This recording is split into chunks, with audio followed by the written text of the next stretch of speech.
Well, hello and welcome back to the final session of the first day of our online conference for the Ontario Network of CAPC and CPNP projects. My name is Sydney. I'm the network program lead, and I'm really delighted to be back here with you all, and really delighted to be welcoming Keisha Ann Marie Evans, who is joining us, and she's going to offer, along with her cohorts, Lisa and Al, I believe, are joining her, offer us a session on proposal writing. And if I may just quickly offer a few words of your bio here.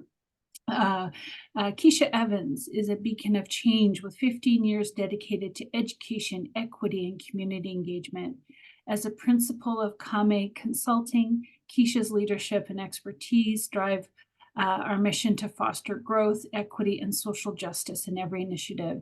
So let's join her in building a more inclusive future. I love that. That's such a wonderful description and biography. And we're really delighted to have you here, Keisha. So I'm going to stop talking and hand it over to you. And we are all ears. Oh, thanks so much, Sydney, for first of all for having us here today and for that wonderful introduction. Much appreciated. Good afternoon, everyone. Thank you for joining us today for the proposal writing workshop, where we're going to talk about unlock the power of persuasion.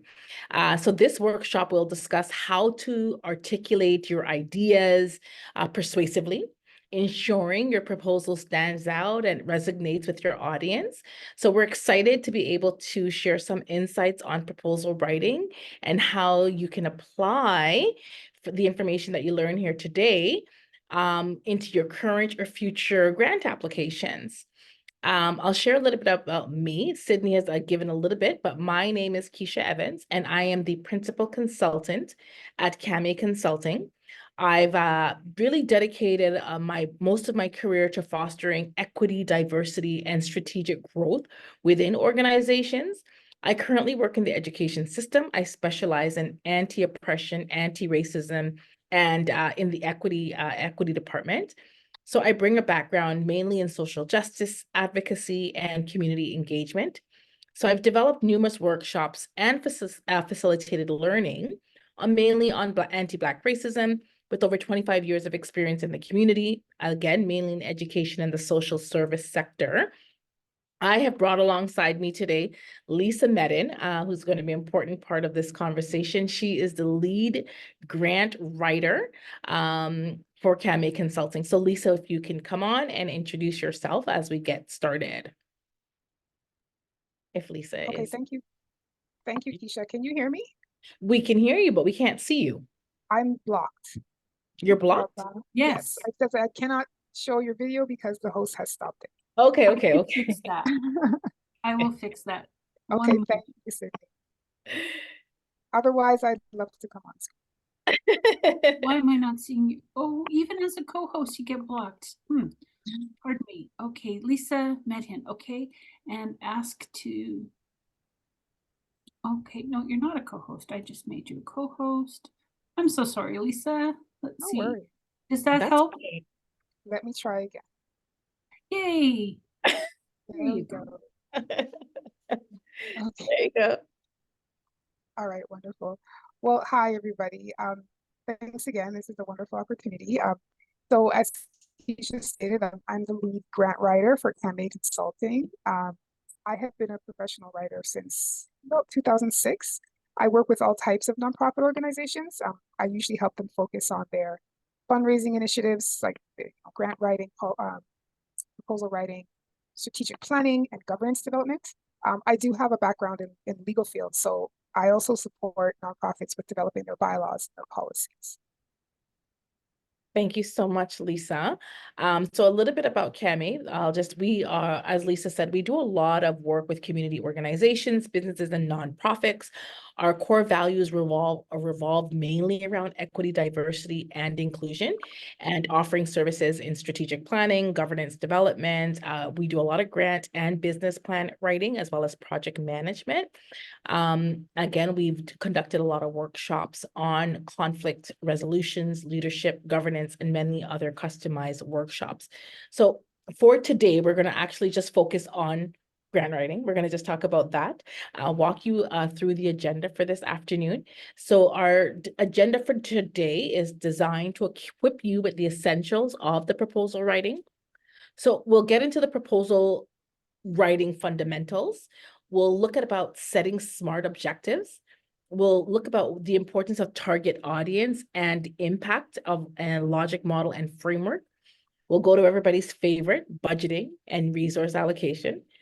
And then we'll get into learning more about the writing persuasive narrative, which also looks at introducing equity diversity into your plans. And then we'll also look at the evaluation, monitoring how you do that. What are the submission and compliance? And then we'll just sort of do a wrap up. And then we'll open up at the end, we'll open up for Q&A. But if you have questions, start putting them in the chat. And then at the end, we will respond to your questions, okay? So our goal today is to make sure that this webinar is as beneficial as possible and that you're gaining a lot of information that you can take and apply it when you are looking to write those grants and proposals. I'll turn it over to Lisa now to start us off with our fundamentals. Thank you, Keisha. I just want to be sure everybody can hear me. Am I coming across clear? You're good on my end. Yes. Okay. I hear Thank you. Wonderful. Okay, so again, we're going to start off by briefly talking about the fundamentals of proposal writing. Just, taking a look at what are you trying to do? Why are you doing it? Who are you doing it for? How are you doing it? And what do you hope to achieve? Okay. So to understand the fundamentals, we discuss the why. So what is your why? Knowing your audience, telling your story, and the best ways to research, locate your resources, and describe your relevance using persuasive language. Okay. All right, so we'll jump right in. So what is your why? So knowing, like when you're funding, or when you're trying to find a funding source that aligns with your mission and your vision, knowing why you want this opportunity is the first question you must answer. So think about what you would do if you had the money. What would you accomplish? And who would benefit? And what would the intended impact be? Being able to articulate this clearly and concisely will determine the success of your proposal. How well you demonstrate that your idea is worth it, that it's viable and has the potential to make a difference to a deserving group of people or benefactors is what we're looking at when we're talking about the why.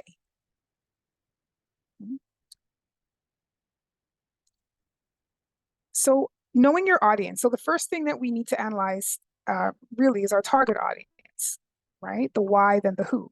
So understanding the needs of the target audience that you're trying to impact and clearly connecting with the varying dynamics behind their needs is what's important.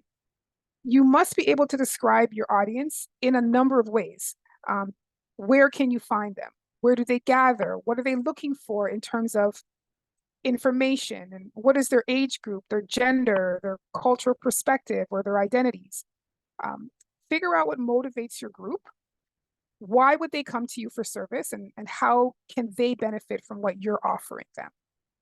Perhaps this is a group of people that you have worked with before. So we want to talk about what did you learn from them? How did you attract them before?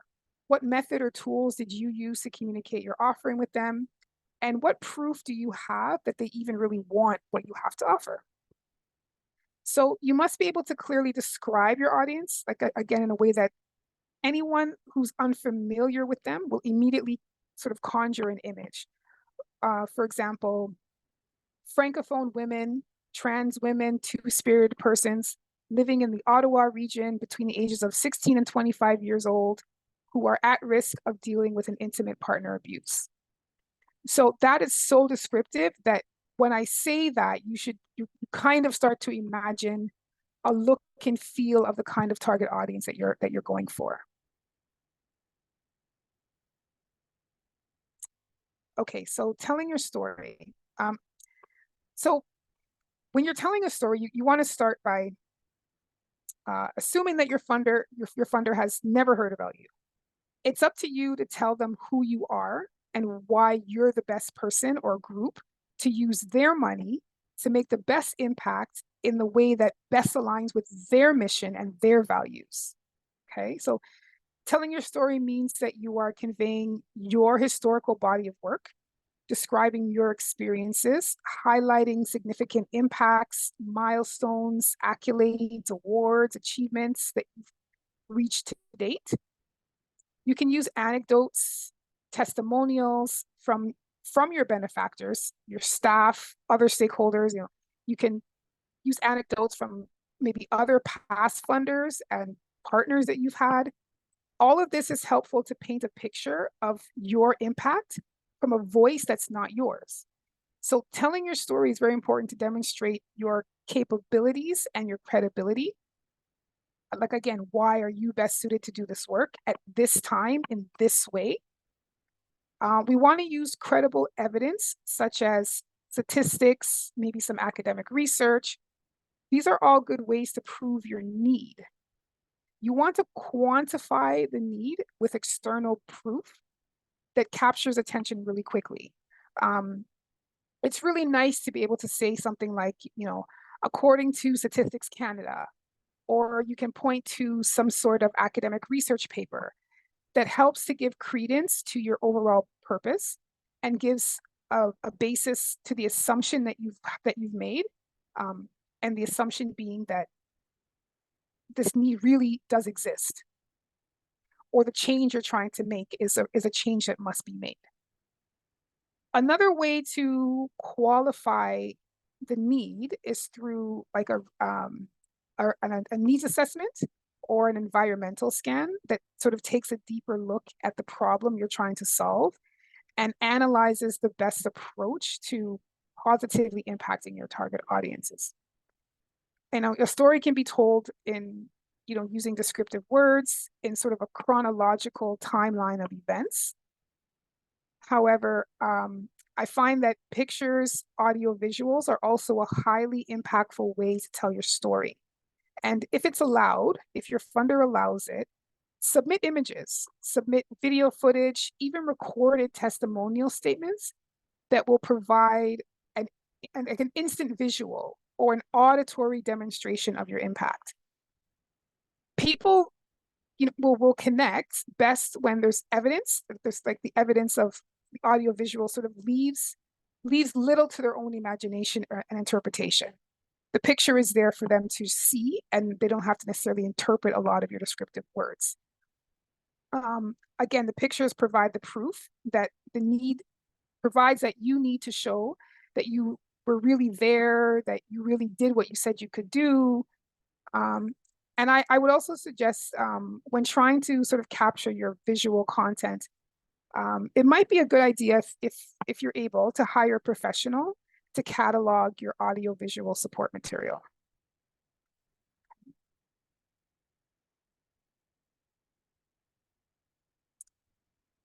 All right, so research, resource, relevance.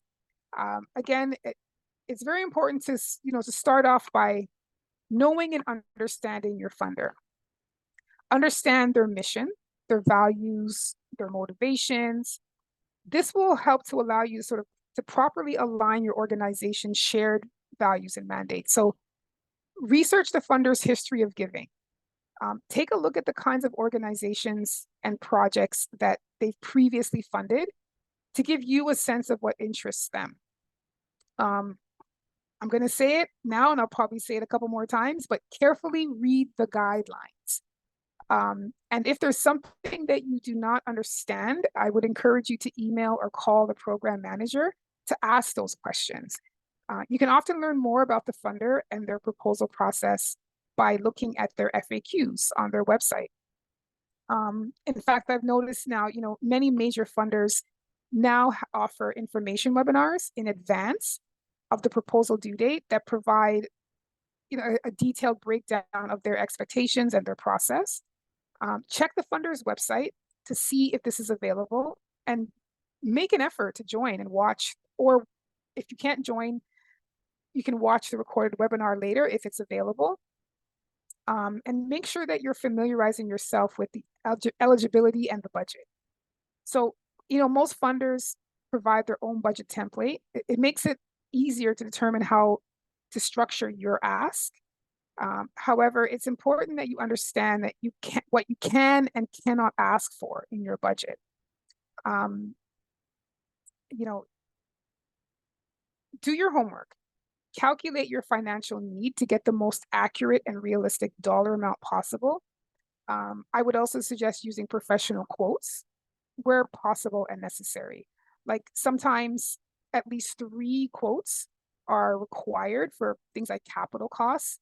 Usually capital costs over a certain amount, like around $5,000 or $10,000. But leverage your experience and calculate costs based on past spending that you've done. Taking into consideration cost increases, maybe due to inflation or due to an increase in participation. You can also leverage your community resources. So this is kind of big for a lot of funders, right? Like funders love to see partnerships. So take a look at your community resources, your community capacity. This helps to present more of a realistic budget to your overall plan. Because when you consider partnering with aligned organizations or businesses or individuals who can contribute to your project, whether they contribute financially or in kind, I find that partners can support the work through similar or complementary services that offer a sort of leverage or viability for your proposal. But you want to show that you have meaningful support, right? And that you and they are willing to share resources, but not duplicate efforts, right? And that again, it goes a long way to convincing funders that your proposal can endure, even beyond their funding period. And again, it's important to use your skills, use your knowledge, your experience, and all your available resources, your staff experience, things like that, to show why you can provide the best pathway to making a difference, to achieving the greatest impact possible in a way that neatly aligns with the funder's expectations. Okay, thanks for that, Lisa. Now I'm going to talk about one of the most important components of successful proposal writing, which is setting SMART objectives. Okay, so we'll get more into details about what this means and in terms of its application of that. Okay, so SMART, most people know, so stands for specific, measurable, achievable, relevant, and time-bound. So each element plays an important role in ensuring your goals are clear and attainable. So when it comes to proposal writing, the use of SMART goals serves as a pivotal tool. It's all about creating a well-defined and compelling proposal that not only showcases a deep comprehension of the project's objectives, but also the strategies and the expected outcomes. But it also provides a clear roadmap, like how will the grant funds be used? That is what funders want to know. Why are we giving you this money? How are you going to use it? Okay, so the SMART goals method offers several advantages in grant proposal writing.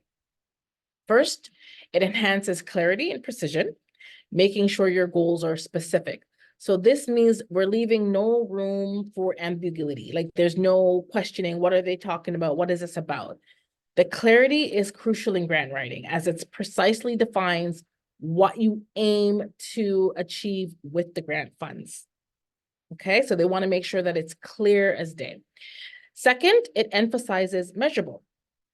So by establishing concrete criteria for tracking progress and success, grantors appreciate the assurance that their funds are used effectively and produce measurable results.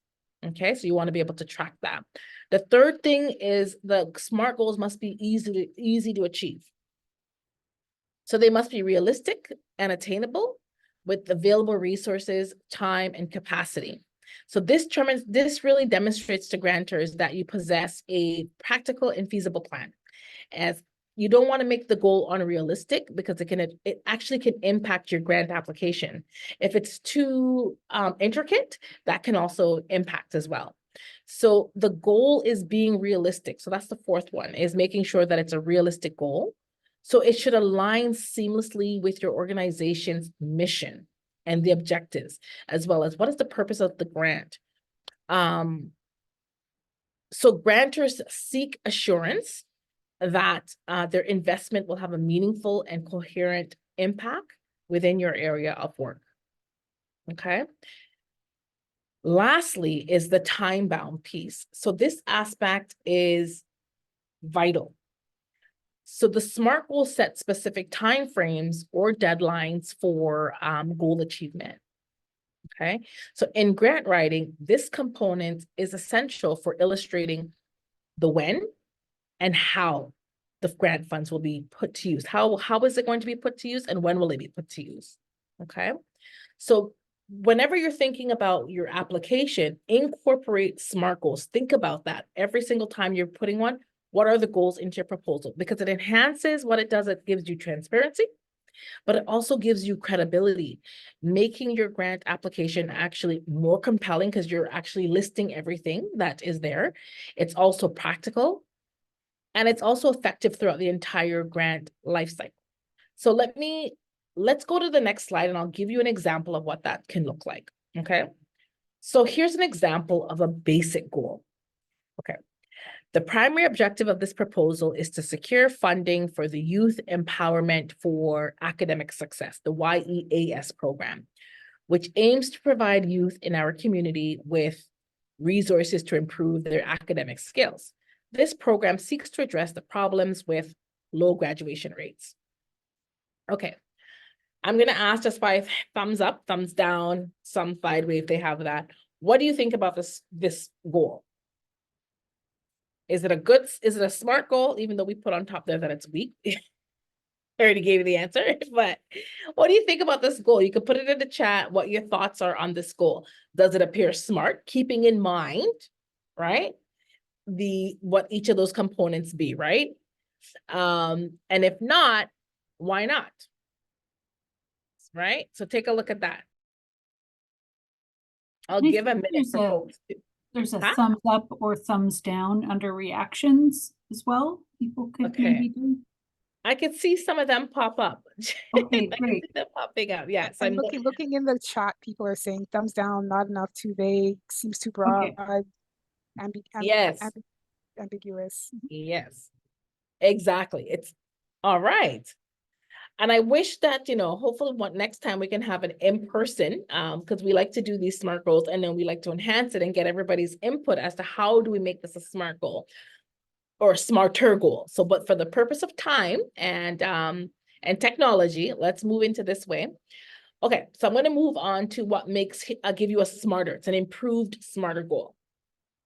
Okay, so the primary objective of this goal is to secure funding for the Youth Empowerment Academic Success YEAS program. I know it's a little tiny, but I'm going to read it out, okay?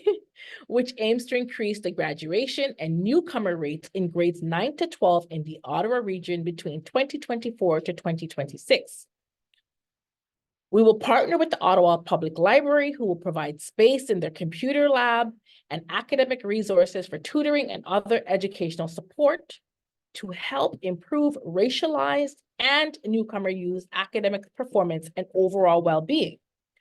Our goal is to support racialized and newcomer youth in gaining confidence, achievement, and improving their self-esteem and literacy skills. This multifaceted program seeks to address the pressing issue of low graduation rates for racialized and newcomer youth in the Ottawa region and the associated impacts and challenges in the Ottawa region. Okay, so thinking about SMART goals again, right?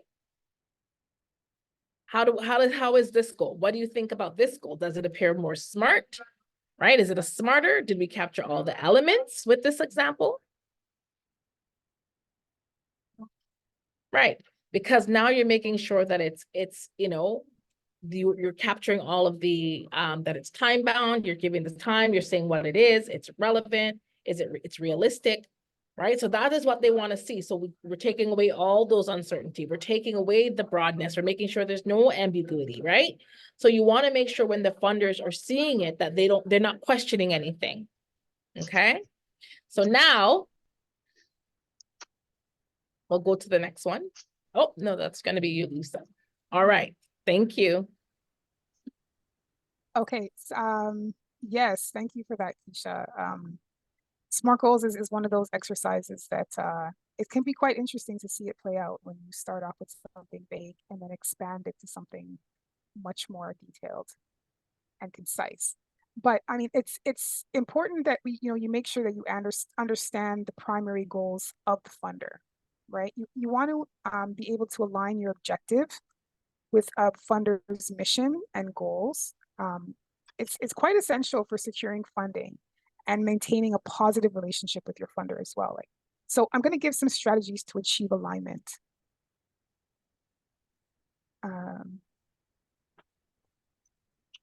Okay, so thoroughly understanding the funder's mission and goals. So just as with aligning objectives to an organization's mission and goals, it's important to fully understand the mission and goals of the funder. This can involve reviewing the funder's website, like I said before, taking a look at their past grants or investments and the other resources they might provide. They usually have FAQs, in general, their guideline sources. Also their terms of reference, they might have glossaries, things like that. Then you'll want to tailor your objectives to match. So craft your objectives in a way that directly aligns with the funder's mission and their goals. So this might involve customizing your project or your program to address specific areas of interest or priorities that they've already identified. But you want to provide concrete examples of evidence to demonstrate that the alignment and the potential impact of your proposed project or program actually can connect, right? So sometimes people will adjust what they're already doing. Sometimes it'll become a whole new project and a whole new idea, but it's just to align what you're saying you're going to do with what the funder already does or is interested in you doing. So review the grant guidelines and requirements. Again, I'm saying it again. Pay close attention to any guidelines or requirements provided by the funder, because you want to ensure that your objectives or the objective that you come up with meet the criteria and address the specific expectations. And again, we talked about engaging the funder, dialoguing with the funder. Where possible, I would suggest that you discuss your proposed objectives and seek feedback with them directly. So often funders will allow you to contact them in advance and have that conversation, say, this is what I plan to do, what do you think? It can really help to make sure that they will give you feedback. I haven't run into a funder that I've been able to get on the phone with that won't give some level of feedback to say, or clarify some kind of question or concern that you might have. That's what they're there for, right? There's usually a direct person who's responsible for reviewing the application. This is the best resource to provide feedback on any idea that you may have. Measure and report your impact. So throughout the funding period, you will be required to measure and track the impact of your activities in relation to the funder's mission and goals. This can involve collecting data, conducting evaluations, reporting back to the funder on your progress and outcomes that you achieved. But we're going to get more into that a bit later, actually, what that all looks like. But also just encouraging you to stay flexible and responsive. So be prepared to adjust your objectives or your activities as needed to maintain that alignment with the funders, because sometimes the funders' priorities evolve as well, and sometimes their expectations may change. But stay informed about any updates or changes from the funder and be proactive in addressing them.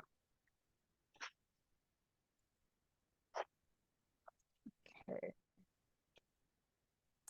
Okay, so identifying and understanding the target audience. We'll get more into that because it's very important to be able to effectively serve the community or the cause that the organization aims to support.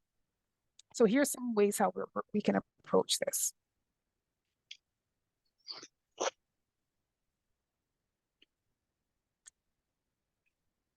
All right. So we'll start off, you want to be able to define the mission and the goals. So clearly define your mission and goals of your organization. Like understand the specific cause or community that the organization seeks to serve. You really need to know who your audience is and what the desired impact that you aim to achieve is.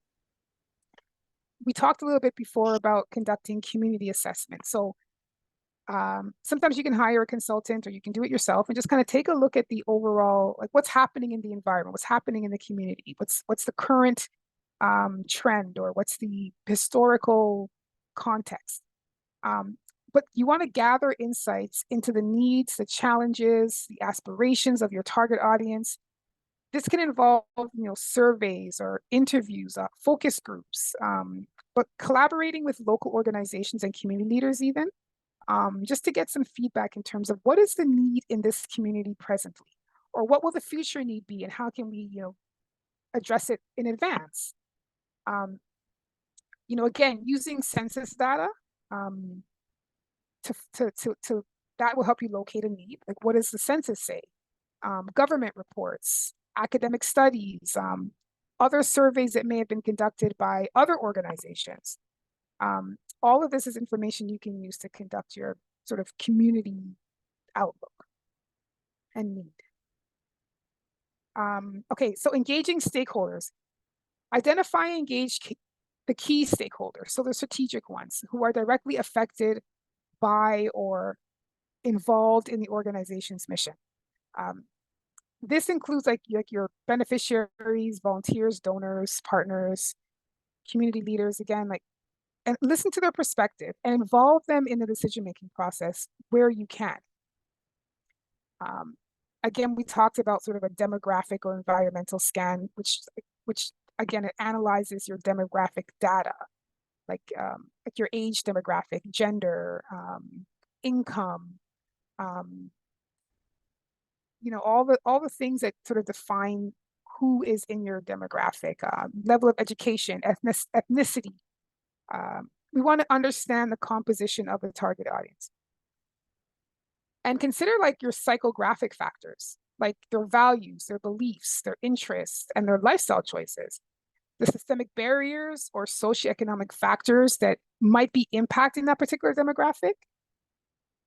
Understand these factors through statistical data and also through anecdotal data.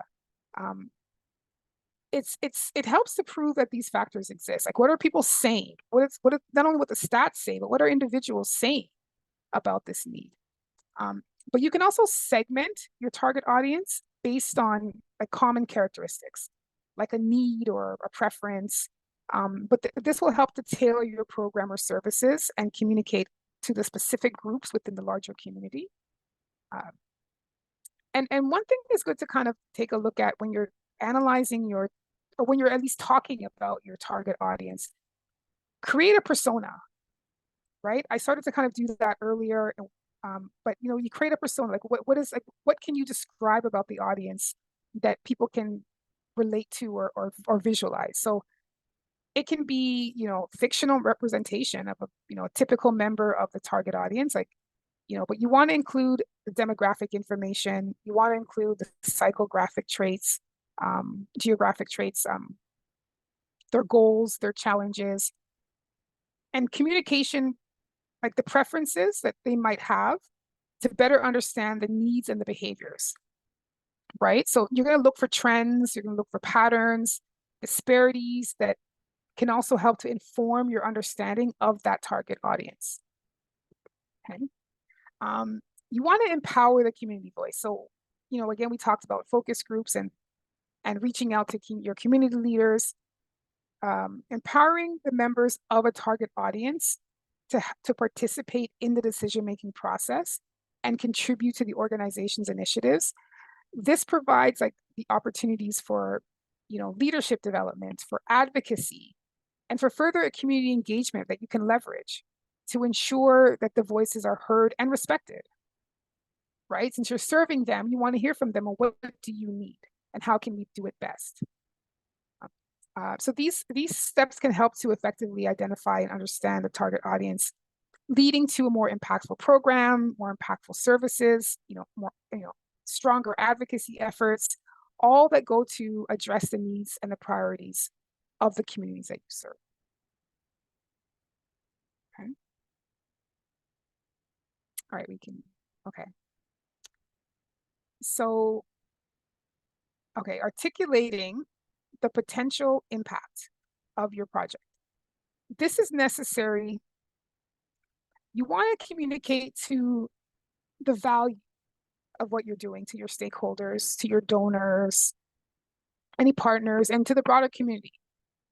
We start by defining a clear objective, right? So what specific goals you aim to achieve? You mentioned this. So, but you want to make sure that you're using your objectives in a way that they are smart, right? The smart goals, smart objectives. We want to quantify the impacts. Where possible, you want to quantify the potential impact of your project using, like I said, using the data that's already there and whatever evidence you can find. This can involve, you might have to estimate the number of people who may benefit to the extent that the problem, that your project addresses. You might want to talk about the potential cost savings or the societal benefits that can come out of this particular impact.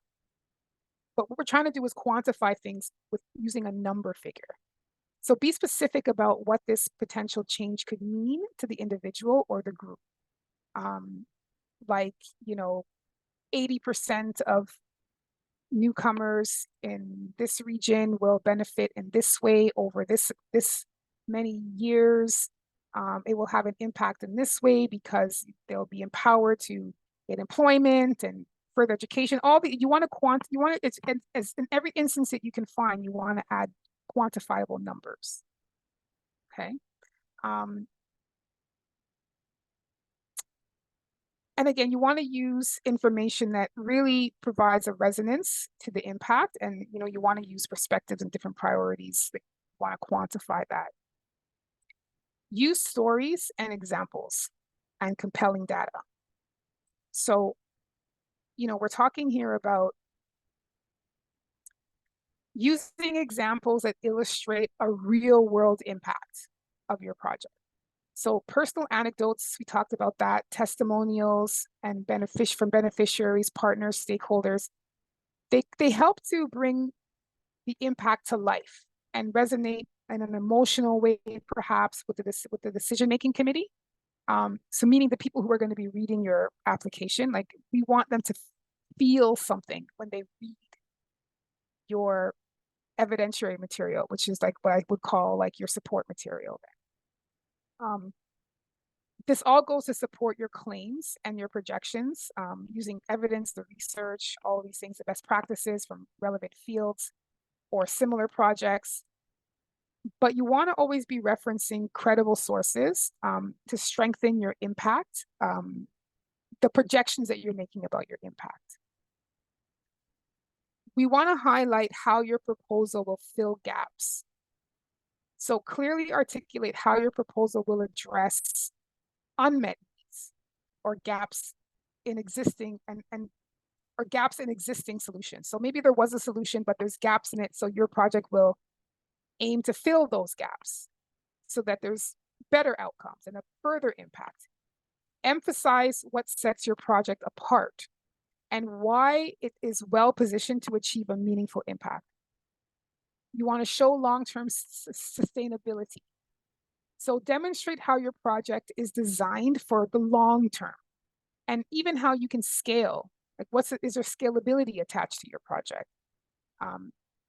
Whether it's up or down, usually up because you want more impact, but highlight the strategies for securing ongoing funding, building partnerships, your strategies for leveraging your resources and ensuring a continued impact beyond the initial implementation stage, and beyond the life cycle of the grant itself or the proposal funding. And again, your visual impact. So just to be more clear about the visual impact, we're also talking about, like infographics, charts, graphs, maps to illustrate the potential impact of your project. That gives a clear and a visually appealing representation of what you're talking about when you're talking about, we're going to impact these people in this way.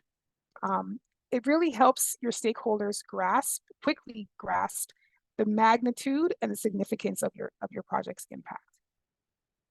And also, we want to be transparent and realistic.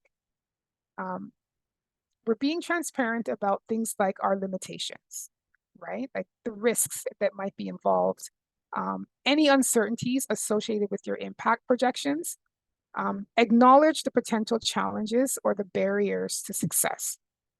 You want to outline any mitigation strategies that you've either learned or can come up with, but present a realistic and balanced assessment of both the opportunities and the constraints of your project, right? You want to be fair with the funder to show them that that you have a great idea. It might be an uphill battle to achieve your goal, but you're going to do it in these ways with this kind of help and considering these type of factors. Okay. All right, now we'll talk about audiences. So target audience. To delve a little bit more into it, again, who is your target audience? How do you intend to reach them? Why is this audience important for your project?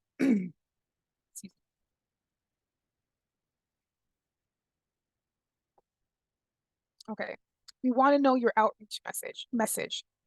So describe the message that you will use to reach your target audience. Like, how does the message resonate with that audience and convey the project's goals and benefits? So if you're trying to reach the public that you're trying to reach, is the language you're using making sense for them? Can they quickly pick up on it, understand it? Does it resonate with them? And think about what method of communication you will use and how you will strategically use it. For example, are you talking about using social media? Will you be reaching your target audience at other community events? Will there be some sort of email campaign? Is it you're relying on word of mouth to reach your audience? All of these, whatever method you're using, you also want to make sure that it's accessible. Again, accessible in a number of ways, meaning like, are you using the type of language that your audience will understand? And I'm talking about things like, the actual language, like are you using the language that they actually speak? But also jargon, the phrasing, the cultural relevance pieces to it, and what images that you attach to the words. So are the images appropriate for the audience? And are they in alignment to your audience, right? And we're taking a look at timeline. So provide a timeline that outlines when and how you will conduct your outreach activities. You don't want to wait too long to start your outreach because that can impact your reach. But you also don't want to do it too early because it might slip off the radar. So the timing is going to be key. But I would also suggest in any type of outreach efforts that you're doing, I would suggest that, when your budget, you include your outreach activities in your budget. What I mean here is like costs related to the marketing materials, advertising, events, website updates, things like that. Okay. Okay, next, we're going to talk about logic models. So according to the W.K. Kellogg Foundation Evaluation Handbook of 1998, a logic model is a picture of how your program works, the theory of assumptions underlying the program. This model provides a roadmap of your program, highlighting how it is expected to work, what activities need to come before others, and how desired outcomes are achieved. So a program logic model is based on a theory of change. It shows details of your activity, outputs, and outcomes over time, and reflects your project's intended goals. It's sort of a graphical illustration of your project components, which clearly identified inputs, activities, outputs, and outcomes. A logic model takes you what you do in your day-to-day activities as a program leader to achieve a particular outcome. And it really is taking things out of your head and putting it on paper. So it's a conceptual roadmap, like a snapshot of what is in your head. So for example, I work in a transition home for young women.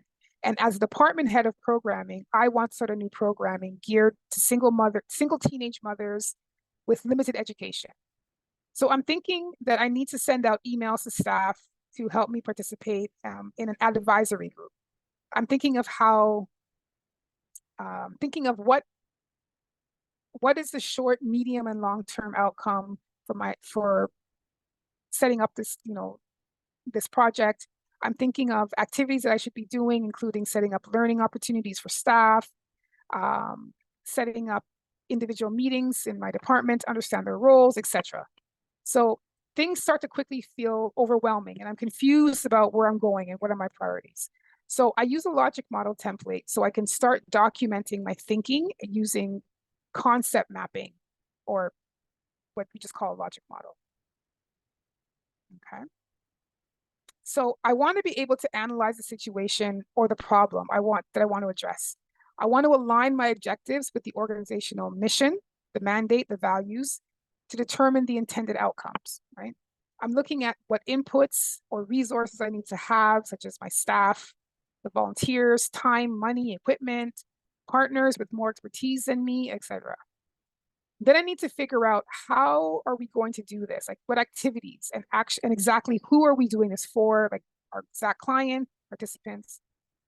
Are we doing workshops to train and educate? Are we counseling? We're going to analyze what the impact could be, as we talked about, the short, medium, long-term impacts, and what attitudes or behaviors that we're trying to change. Like, what knowledge will be conveyed, or is there going to be some kind of social impact? For example, increased economic opportunities and improved social conditions. But along the way, I also need to think about the assumptions that I'm making.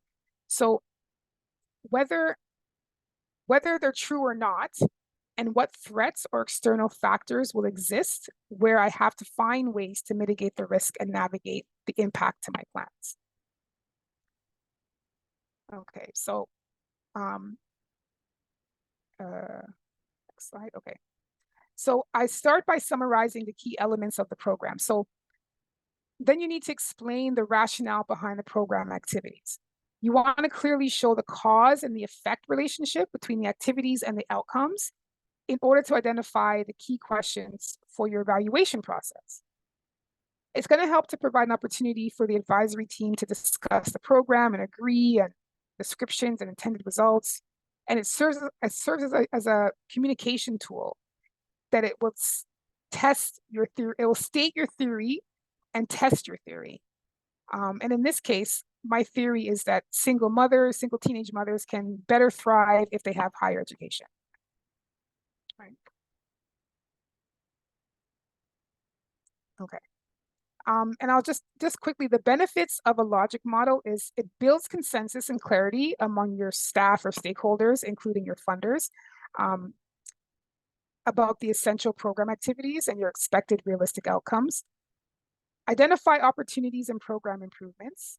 It spells out the beliefs and the assumptions that underlie your choice of activities and your intended outcomes. And it assesses your organization's likelihood of its success and identifies factors that could impact your success. And it increases your understanding of the program performance by clarifying the sequence of events from the inputs through outputs through outcomes. Okay. Okay. So moving on, putting together a solid budget is really a huge part of any proposal, right? Funders are experienced in analyzing all types of budgets and understand what a research budget looks like. Excuse me, one moment.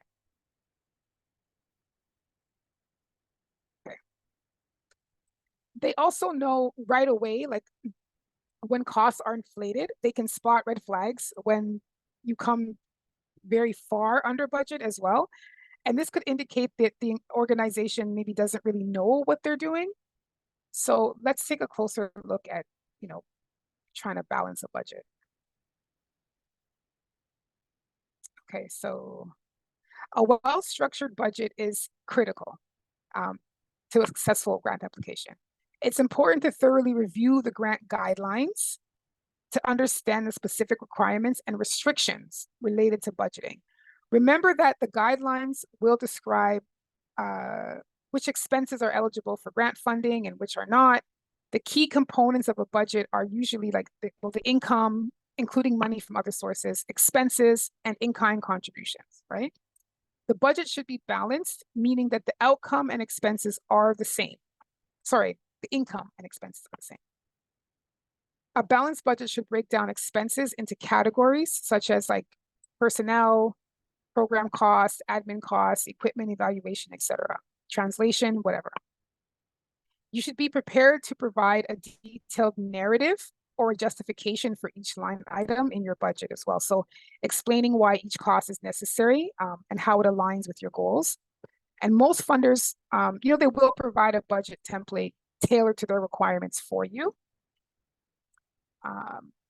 And when you're talking about the budget, you also want to talk about how you're going to leverage or allocate your resources. And what I'm talking about here when I say resources is that your people, your human resources, who also bring things that are cost effective. So you can collaborate with local organizations, maybe a government agency, academic institution, to leverage their expertise, their resources, and their networks. Find a trusted organization that can help you, reach and serve your target audience more effectively.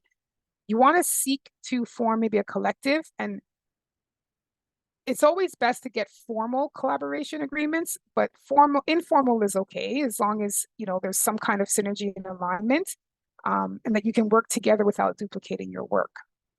You want to highlight the expertise and successes of your partners as well as your own, and things that you've learned from them.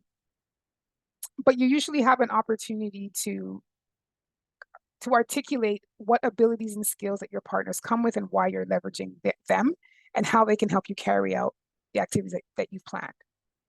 Use as many details as you can to describe the skills that you both have, and talk about your partner's role, what they're going to do for you, if they're contributing financially, if they're contributing in kind meaning so that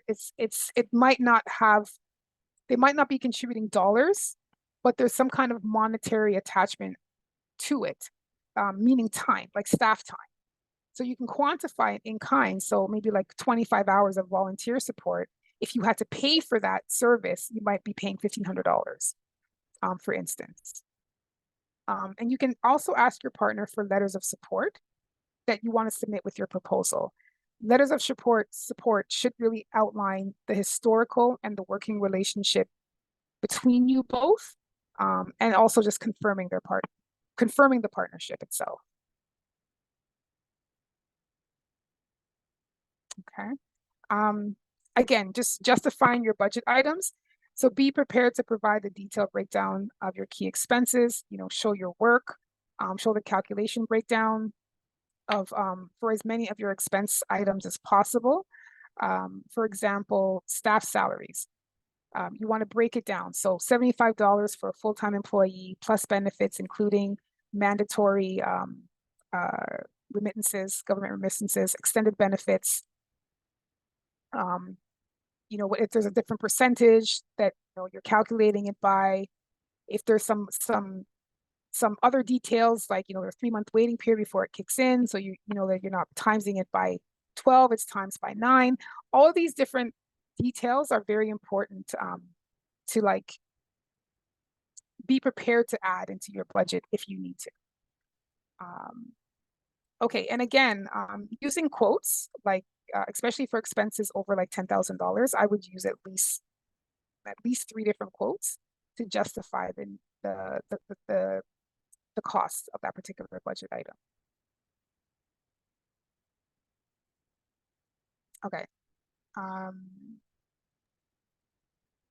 And here we provided an example of what a balanced budget might look like. So it's not highly detailed. Like this is one of, there's different kind of budget formats. This one is sort of basic. It just says, a couple of project expenditures. It shows what it might cost in year one, what it would cost in year two. There's a total, but you can see that the subtotal and it equals the income equals your expenses. So what you're going to be spending and what you're asking for should match. Okay, thanks, Lisa. And now if you have any questions, start putting them in the chat because that was a lot of information. So I hope Sydney is getting some questions down to ask folks to be included into that, right? Because it's a lot of information, but it's important information. So now I want to get into the art of persuasion. Okay, so this technical writing style, it's necessary. It's a skill in the world of art, of grant writing. Okay, so it's a skill. So the main task is to convince your reader that you're funding your project is creating a win-win situation for everybody involved. So it's a win-win between us and them, and they want to be a part of this. Okay, so persuasive writing is an art form and a strategic way to articulate on a few key goals. So one, making sense, right? So you want to make sure that it makes sense. You're providing proof. You're being consistent, that there's repetition, and you're being memorable and leaving a positive impact. Okay? So what that means is that your tone, sense, and translation must remain the same throughout. Okay, so writing with confidence, for example, will provide like a training for 10 at-risk youth in the underserved region of Simcoe County, rather than we could provide training for a number of youth in the Simcoe area. So you want to be more detailed, more specific, right? And you also want to make sure you're being repetitive sometimes, right? Because sometimes repetition can be, sometimes repetition can be redundant and sometimes a little bit overwhelming, right? Or annoying. However, if you use it effectively, it can make a huge difference in leaving a positive impact. So you don't want to bombard the reader with overstated facts, opinions, and such forth, but you do want to leave an impression, right? So finding balance will be the key to this. So remember that your potential funder is an ordinary citizen with a variety of opinions and mandates on social responsibility. So they're presented with a large number of requests all the time. So if you can appeal to their consciousness, you can leave a lasting and memorable positive impact. So leave them something to remember. So you want to be able to give them a compelling narrative, okay? Okay, so what we'll do is we'll provide you with some tips and best practices for successful proposals when you're doing your writing. One, you want to read the guidelines carefully. Okay, you want to research the funder, and what that means is reading the guidelines. It's important to review all sections of the guidelines, so there'll be important information that you need to be mindful of. So particularly the eligibility and the budget requirements. Also, research for key information about the funder, including results history, who and what they have funded in the past, and their funding priorities. Next, you want to build a relationship with the funder. I believe Lisa spoke about that a little bit earlier, right? So contact the program manager in advance if possible. If you have any questions about the application or are looking for feedback on your project idea, it's a good idea to contact the funder's program manager and introduce your organization and also your project idea to them. Funders will often provide an email or contact number and an opportunity to seek out clarification, right? Next, you want to review the funders. They always typically have a frequently asked section. So many applications, they include a FAQ section. So this is a list of common questions that have been asked potential applicants previously. So the responses can be useful in clarifying questions that you may also have too. So there's usually some sort of alignment. You also want to keep it realistic. So in your project description, have a manageable plan. So know your target audience, as we talked about before, create a well-organized plan, try to put a proper timeline and set those SMART goals in advance. Reiterate who will benefit from your funded project and how you will achieve your goals and how success will be measured, which we spoke about before. So we're just reiterating the fact that you want to make sure that you keep those things realistic, and also very important to speak in your own voice. And what that means is, while staying true to your expression, it's also a good idea to avoid using the jargon, the slang, the acronyms. Like, write your application in a manner that's a first person narrative that speaks to a layperson whom you assume is learning about your organization and the project for the first time. So you want to make sure that you're being clear. So somebody who's reading it for the first time understands it and they don't have any questions or wondering, because if they have to wonder, then they might have to second guess what you're doing. Okay. You also want to stay relevant. So connect your personal experience or organizational background to the funder's priorities. So relay real stories. Lisa talked about anecdotes, testimonials, impact statements. Those things are all current, like anything that's current and relatable. Make sure you use that as well. We always tell folks, be authentic, right? Don't use just generic applications proposals. Like, your responses and submissions should be reflective of the current project that you're doing in your organization. So just, it's okay to use static information that does not change your mission or vision or mandate, but avoid cutting and pasting. And like from other applications that you've done without editing, I'll say that. So it's a good idea to identify and use key words, concepts, and phrases that reflects the funder's expectations, which we kind of reiterated before. Big thing here. Next one is incorporate evidence and proof, right?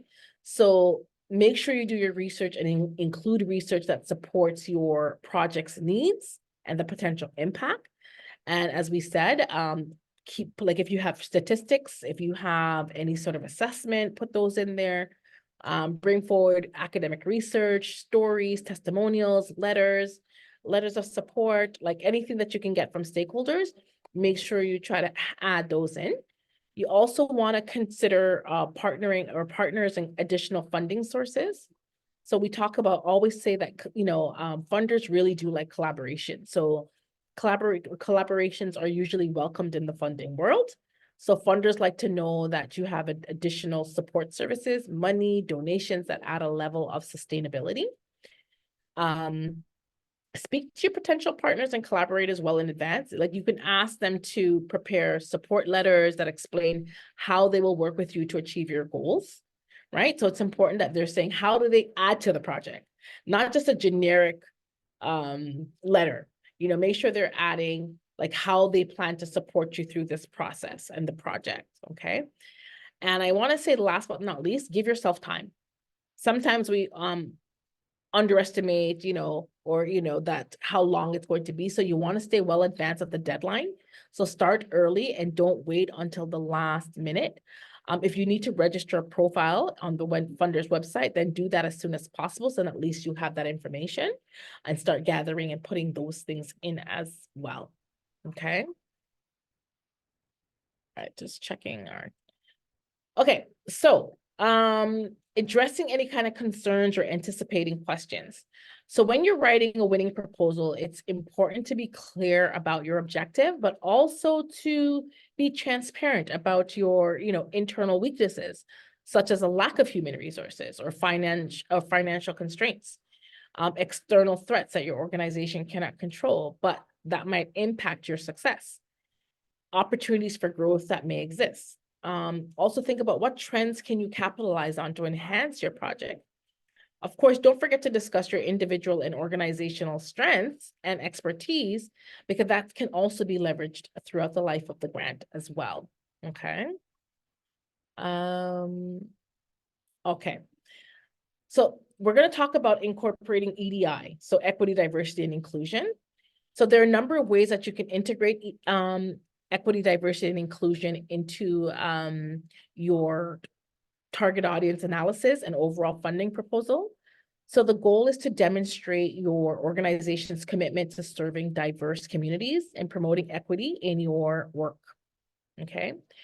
So Incorporating EDI, it can be implemented in the way that you collect data to ensure that your target audience analysis includes data collection methods that are inclusive and respectful of diversity. You can use surveys, interviews, focus groups that allow individuals to self-identify and express their unique identities and also their experiences. You can you also want to take an intersectional approach when considering the intersectionality of identities within your target audience. So you want to be able to demonstrate that you recognize that individuals may hold multiple intersecting identities, such as race, gender, disability, because that may shape their perspectives and also their experiences. So you want to analyze how these intersecting identities influence needs, preferences, and also consider barriers. You also want to look at community engagement. Okay, so engage with diverse stakeholders, including representatives from underrepresented groups. So in target audience analysis process, you want to seek out their input and feedback from community leaders, maybe some advocacy organizations, maybe other cultural groups, to ensure that you have diverse perspectives and that they are considered in that when you're thinking about EDI. Another thing is consider cultural competency, or I like to say having that sense of cultural humility. So you want to cultivate cultural competence among staff involved in the target audience analysis. You want to ensure that they understand the cultural nuances, the norms and values of the communities, that it's relevant to the communities that you aim to serve. You also want to apply an equity lens. So using an equity lens to your analysis, you can use that to identify and address disparities or inequities or inequalities within your target audience. You want to consider how systemic barriers or structural inequalities may impact the access, their participation, or the outcomes for specifically marginalized groups as well. So those are the things that you can do. You also want to include EDI principles. So include a section in your funding proposal that introduces the organization's commitment to equity, diversity, and inclusion. You want to be able to articulate how these EDI principles are integrated into your mission, your vision, your values, and the organizational the culture of your organization. Okay. You also want to seek some alignment with funders' priorities and demonstrate how your project aligns with the funders' priorities related to EDI, and highlight how your approach addresses the needs of diverse communities and contributes to advancing equity and social justice. Okay. You want to include EDI in the project design, describe how your project is designed to be inclusive and responsive to the needs of diverse populations. So you want to outline strategies for reaching and engaging underrepresented groups and ensuring equitable access to resources and opportunities. Maybe it's about building partnerships and collaborations, right? Highlighting how those partnerships or collaborations with community-based organizations, again, such as cultural groups, advocacy groups, or networks that represent and speak to and serve diverse communities. Emphasize how these partnerships enhance the inclusivity and the cultural relevance of your project.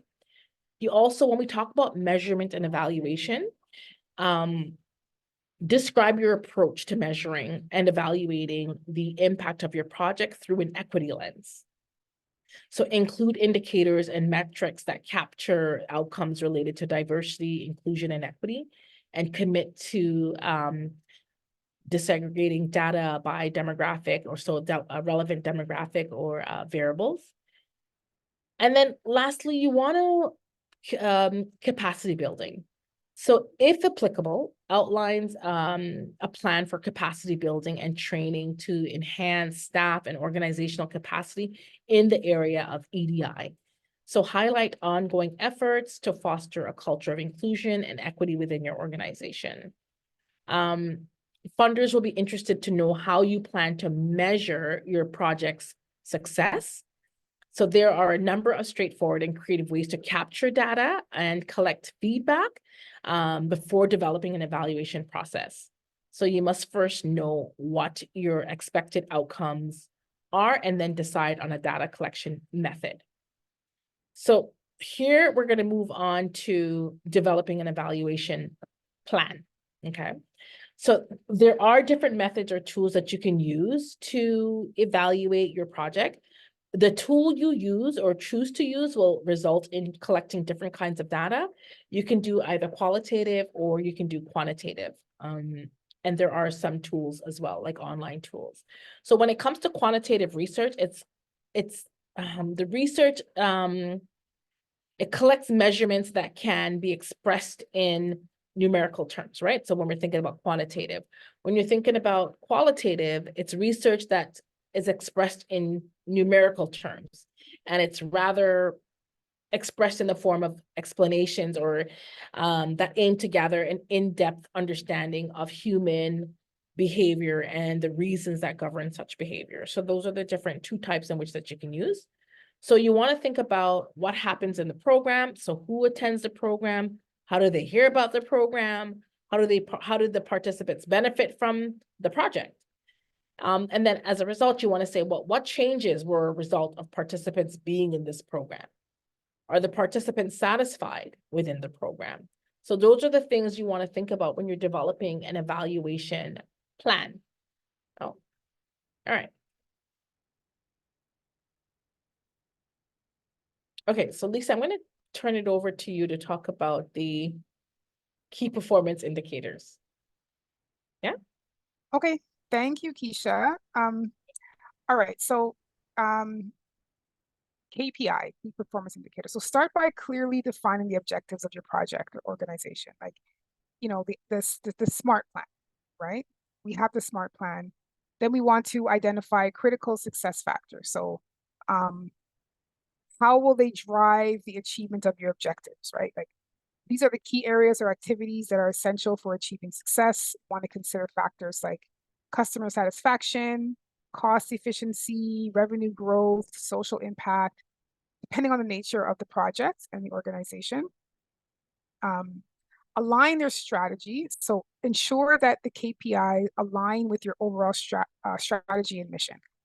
Your KPIs should directly reflect the priorities and the goals of your project. But each KPI should contribute to the fulfillment of the objective and the strategic priorities. And again, quantifying measures. So determine how you measure the progress and success for each critical success factor.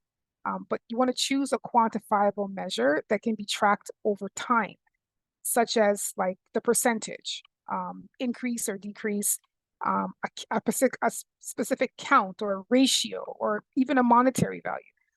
But be specific with what will be measured and how it will be calculated.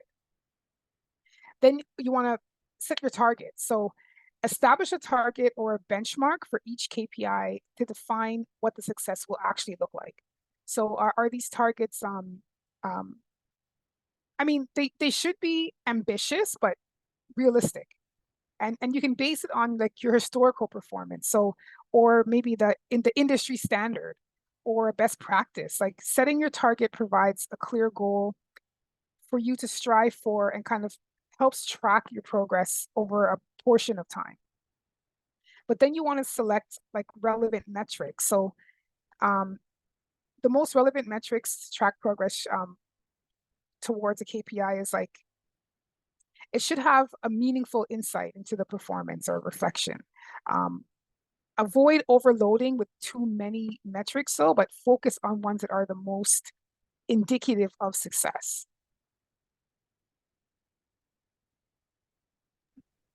Okay, so Sydney, I'm just gonna jump a little bit because I seen that someone asked about sharing the slides and stuff, and we're open to doing that. What I want to jump to is because some of these things we've already shared in terms of the way of tracking and things like that, but we want to go to the section on submitting, and then we want to do the Q&A as well, just and providing the last bit of tips, and then the Q&A. And I know we have 15 minutes left, so we're gonna just jump to. Let's go to slide. Al, can you go to slide the submitting part. I think it's slide maybe, yeah. 44. There we go. Yes. Okay. So you want to make sure that when, in terms of understanding the process for submitting, you want to make sure you're, for example, like whenever you're submitting, you want to make sure that you're required to send your proposal. Is it by email? Is it through online portal? Or, you know, you want to make sure, is it by mail? So you're doing that. You want to pay close attention to what mandatory documents needs to accompany your proposals to make it complete. You want to make sure that to upload any mandatory documents in advance. And I'm going to say that's quite important. Make sure you upload those in advance. And also make sure you understand what format they want it in, because some funder portals only allow documents to be uploaded in certain formats, such as like PDF or Word, but they'll tell you. And they're all almost always within a certain size, like for example, 10 megabytes, right? So make sure you also convert your files in advance to avoid issues, okay? There may be questions that are required to be answered before you submit, usually marked with a red asterisk. So ensure that you respond to every question that is required and those that apply to you. You will likely be asked to fill out a declaration before you submit as well. So be sure to review the declaration statement before you sign to ensure that you understand what your rights and obligations are. Okay. We will go down to the common pitfalls, which is slide 46. So you want to make sure you read the questions carefully, make sure it's clear what they're asking, or if you and make sure you are responding accordingly. Look for keywords in the questions and try to repeat them in your response. Make sure, so know that any weak or missing support material will also kill your application. This plays a huge role in regarding your tangible evidence for your case or for your support. So don't leave it out and make sure it's your most intriguing, creative, and memorable work. Okay. It's important to make sure that your project falls within the requirements and eligibility rules of the funder. So don't try to bypass the minimum requirements. Just funders can tell. Okay, so read the guidelines very carefully before completing and submitting the application. So it's vital that you show additional sources of monetary and or non-monetary, which Lisa spoke about. So like, believe it or not, funders do not like to know that they are the only ones funding your project unless there's a corporate agenda behind it. And even then. So besides that, funders usually only have $1 for every $4 being asked for. So if you can show that your project has other support, you're already ahead of the game in their eyes, to be honest. So you want to make sure your budget is balanced, right? So because an unbalanced budget will quickly get your application tossed to the side. Check for consistency between the project budget, the budget narration, and the budget line items. So make sure you check your budgets very carefully.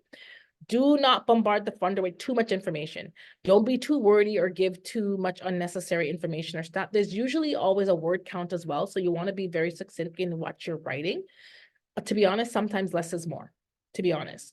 And don't underestimate your purpose. Be clear and concise, but do not leave too much to the imagination. Don't leave the funders guessing or confused. Make sure you include all required documentation that's applicable. While there are many, there may be some items or questions that do not apply. Ensure that you respond to all of the questions that do. Many people become so accustomed to telling their story a particular way, they forget that not everyone will know or understand what you're talking about. So you want to make sure that you're clear as possible. And lastly, basic grammar. Spelling, language skills, they count for a lot. So remember to just do the word check. Remember that the juries are made up of ordinary people who are very critical, particularly in the literary arts. So if you cannot show that you have fundamental language skill, your case for support can weaken your application as well, okay? I think for us, I think the last thing we want to make sure to share before we jump into the end here is just make sure that your budget is balanced and makes sense, okay? I think we will end it there. Unless, Lisa, you have anything to say before we jump into the Q&A part of this afternoon. I'm already jumping ahead. Yeah, no, let's do it. Let's go to the question. People must have questions. We give a lot of information, so people must have questions So by now. yes, I'm sure we've overloaded. Proposal writing is never an easy thing. We do when we get a lot of proposal requests, it's because folks, you know, it's daunting, and it can be tricky and overwhelming. So, we'll open up now. Let me see. I don't know how to. Hi, Keisha. I have shifted the permissions for people to come. Oops, sorry, I gotta come on video and engage in some conversation.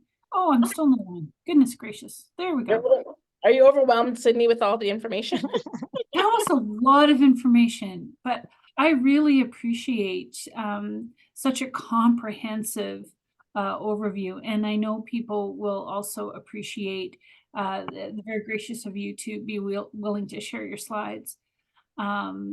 So I'm not seeing anything in the chat, but I'm seeing people come on camera. So please feel free to raise your hand. And I'm sure Lisa and Keisha will be happy to answer any questions that you might have. You know, I don't know if this is a question or just a comment myself. I forget, I think it might have been Lisa, or maybe it was you, Keisha, I'm sorry, was talking about near the beginning, you know, just getting really good at describing your target audience. And I can really see the benefit of that. I guess what occurred to me is as a caution is being careful not to fall into, I don't know, stereotypes or labeling of people. I imagine there's a lovely balance there somehow. So anyway, not, you know, if you do have something to speak to that, great, but recognizing, you know, it's more of just something to keep in mind, perhaps. Well, no, Sydney, that's actually a very good point. And when I was sort of talking about the visualizing, like coming up with conjuring an image, Yeah. I kind of did it on purpose in a way to say that it's sometimes what looks like a stereotype is the actual demographic, though. Like it's the actual need, and that's why we're talking a lot about using compelling data, like statistics. Right. So it could seem like a stereotype, but if we're talking about a demographic and we're targeting their specific need, a specific situation, their specific age, a specific culture, that's what it is, right? It's not necessarily a stereotype, because this is the target audience. It's very specific, and this happens to be their particular cultural need or age need. It could be seniors from South America, Spanish speaking only. Like that's just what the demographic is, right? But I do love your point, though, and I think it's a great one. It was a good question. Thank you. Thank you for expanding on that. Yeah. Roslyn has Roslyn. I just wanted to comment. I mean, that was an amazing presentation. And having been on the funder side in my previous life, I think those last few slides, I would encourage people to pay close attention to them, because people don't always do what you're suggesting. They don't pay close attention to the guidelines, to the FAQs. They miss questions that are required. Sometimes now you can't submit without addressing that. But those seem like such basic things, but they're probably some of the most important things when you're submitting an application. And depending on who the allocation or the review team are, the advice of assuming they know nothing about you is great. Assume people don't know the work you're doing, your agency, and that you've got to really simplify the language, but help them understand who you are, because I think that's another thing people often do in their applications. They assume you've got the decoder ring, and you don't know who sort of is on that allocations committee, right? And the equity piece is really, really helpful, because I don't know that last time we would have applied for funding, we would have had some broad strokes general, but this is really giving us, I think, a lot of food for thought to how we build that or tweak that in our programs. But I guess I just wanted to reiterate that we're really lucky, because this is great advice you're giving people, and the devil is in the details. So more than anything, as you said, build in enough time and do all those things in advance that you can, and practical things like saving documents in the proper format. So you've got all your ducks aligned. And if you need a board signature, make sure you're building in extra time to kind of make that happen. So just a perspective, having done that work relatively recently. Really great presentation. Thanks. Thanks, Rosalind, for that. That's it's actually super important. Yeah, thank you so much for bringing that in, because a lot of people may underestimate the time that they have, and so thank you for sharing that, Lisa. Yeah, no, thank you. I appreciate that you appreciate the information and the tips. Yeah, the devil is definitely in the details. I can't tell you how many times I've worked with or seen applications or heard from people who are working on application just maybe to be ready to hit submit because the deadline is like 30 minutes away, and it's due at 4 o'clock, it's 3:30, they think they're finished, they try to hit submit, and they get this error message that says, you forgot this, and this. And they're all, and I've seen it happen a few times. So yeah, starting early is key. We know this. Having proper formats, documentation, mandatory documents that must be included. There's all kinds of things. Yeah. So the last couple of slides, yeah, they have some really great tips, and I agree with Rosalind. Pay close attention to that as well. Any other questions?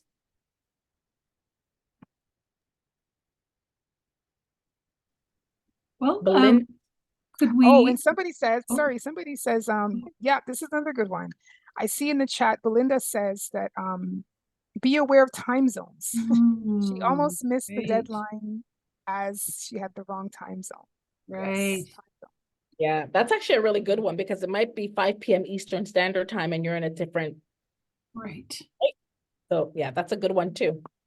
Thank you. Sure. Another thing that sometimes happens is funders change their guidelines or they update them. So it doesn't hurt to check back and look at the FAQs and the guidelines, because sometimes through potential applicants reaching out and asking questions, they realize something needs clarification or needs to be added. So that's another good trick, is just to check back to make sure it hasn't been updated. That's so true too, Rosalind. Yeah.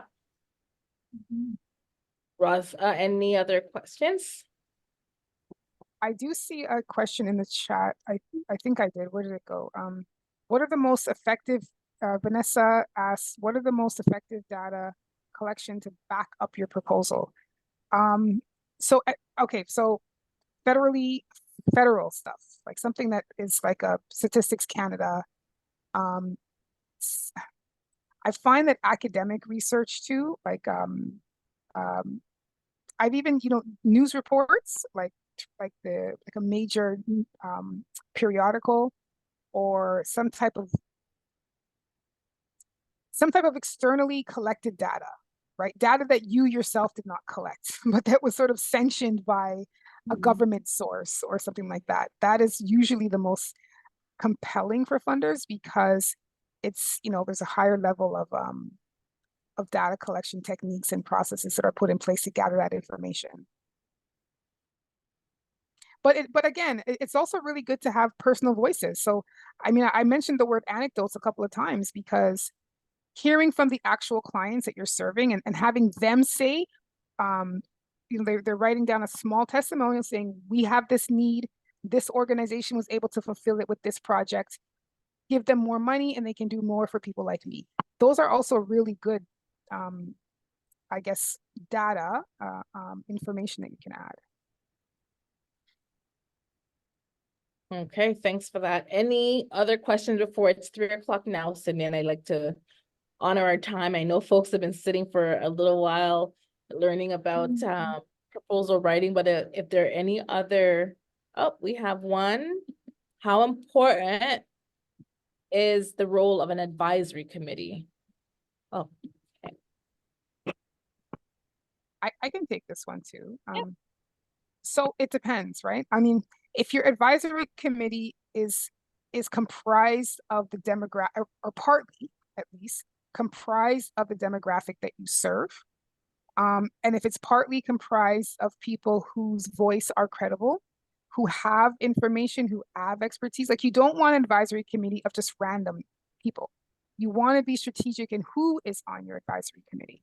And if you're strategic about who's on there, and that you know that you're not sort of, taking up time better suited to do some kind of other data collection method, but if these people really have something to offer, then a advisory committee can be really important. But again, being strategic about knowing who is on there and limiting. You also want to limit the number of people. You don't want to have way too many, and then it gets complicated to hear everybody's voice effectively, or to schedule meetings and all these things. But just be strategic about who is on that team. Yeah. Thanks so much for that, Lisa. Again, if any questions come up, Sydney, or if you want more information, you know how to contact us. Let us know how else we can support.